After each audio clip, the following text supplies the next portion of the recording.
ইসলামে ব্যভিচারকে অশ্লীল ও নিকৃষ্ট কাজ ঘোষণা করা হয়েছে। পাশাপাশি এর জন্য পার্থিব ও অপার্থিব শাস্তির ব্যবস্থা রাখা হয়েছে।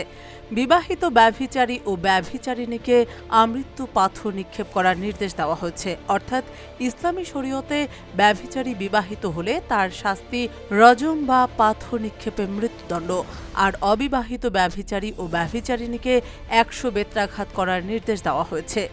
ইরশাদ হয়েছে, ব্যভিচারিণী ও ব্যভিচারী তাদের প্রত্যেককে ১০০ কশাঘাত করবে। সূরা নূর আয়াত ২। তবে এ শাস্তি প্রয়োগ করবে ইসলামী রাষ্ট্রের সরকার ও প্রশাসন। অন্যদিকে কোনো কারণে এ শাস্তি আরোপিত না হলে দুনিয়ায় কোনো না কোনোভাবে এর শাস্তি এসে যেতে পারে। হাদিস শরীফে এসেছে, ব্যভিচারের মন্দ পরিণাম ৬টি, ৩টি দুনিয়ায় আর ৩টি আখিরাতে। দুনিয়ার ৩টি হল: ১. চেহারার সৌন্দর্য নষ্ট হওয়া, ২. দরিদ্রতা, ৩. অকাল মৃত্যু। আর আখিরাতের ৩টি হল: ১. আল্লাহর অসন্তুষ্টি, ২. হিসাব নিকাশের কঠোরতা ও ৩. জাহান্নামের কঠিন শাস্তি। ব্যভিচারের সমগোত্রীয় অথচ তার চেয়েও ভয়ঙ্কর অপরাধ হল ধর্ষণ।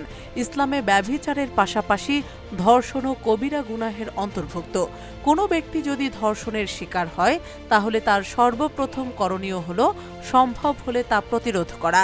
এমনকি যদিও তা ধর্ষণকারীকে হত্যা করার মতো পরিস্থিতি তৈরি করে, তাতেও ইসলাম সায় দিয়েছে। সাইয়েদ ইবনে জায়েদ রাদিয়াল্লাহু আনহু বলেন, আমি রাসূলুল্লাহ সাল্লাল্লাহু আলাইহি ওয়াসাল্লামকে বলতে শুনেছি, সম্পদ রক্ষা করতে গিয়ে যে ব্যক্তি নিহত হয়েছে সে শহীদ, জীবন রক্ষা করতে গিয়ে যে নিহত হয়েছে সেও শহীদ, দিন রক্ষা করতে গিয়ে যে নিহত হয়েছে সেও শহীদ, আর সম্ভ্রম রক্ষা করতে গিয়ে যে নিহত হয়েছে সেও শহীদ। আবু দাউদ হাদিস ৪৭৭২, তিরমিজি হাদিস ১৪২১। ইসলামী আইনবিদরা এ মর্মে ঐক্যমত্যে রয়েছেন যে ধর্ষণের শিকার ব্যক্তিকে ধর্ষণের কারণে অভিযুক্ত করা যাবে না। এক্ষেত্রে তার কোনো পাপ নেই, কেননা ইচ্ছার বিরুদ্ধে তার উপর বল প্রয়োগ করা হয়েছে। ইবনে আব্বাস রাদিয়াল্লাহু আনহু থেকে বর্ণিত, নবী করিম সাল্লাল্লাহু আলাইহি ওয়াসাল্লাম ইরশাদ করেছেন, নিশ্চয়ই আল্লাহ আমার উম্মতের ভুলবশত করা অপরাধ, ভুলে যাওয়া কাজ ও বল প্রয়োগকৃত বিষয় ক্ষমা করে দিয়েছেন। ইবনে মাজাহ হাদিস ২০৪৫। ধর্ষণের ক্ষেত্রে এক পক্ষ থেকে ব্যভিচার সংঘটিত হয় আর অন্য পক্ষ হয় মজলুম বা নির্যাতিত। তাই মজলুমের কোনো শাস্তি নেই, শুধু জালিম বা ধর্ষকের শাস্তি হবে। ধর্ষণের ক্ষেত্রে ৩টি বিষয় সংঘটিত হয়: ১. ব্যভিচার, ২. বল প্রয়োগ, ৩. সম্ভ্রম লুণ্ঠন। ব্যভিচারের জন্য কোরআনে বর্ণিত ব্যভিচারী শাস্তি পাবে। ইসলামে ব্যভিচারের শাস্তি ব্যক্তিভেদে একটু ভিন্ন। ব্যভিচারী যদি বিবাহিত হয় তাহলে তাকে প্রকাশ্যে পাথর মেরে মৃত্যুদণ্ড দেওয়া হবে, আর যদি অবিবাহিত হয় তাহলে তাকে প্রকাশ্যে ১০০ বেত্রাঘাত করা হবে।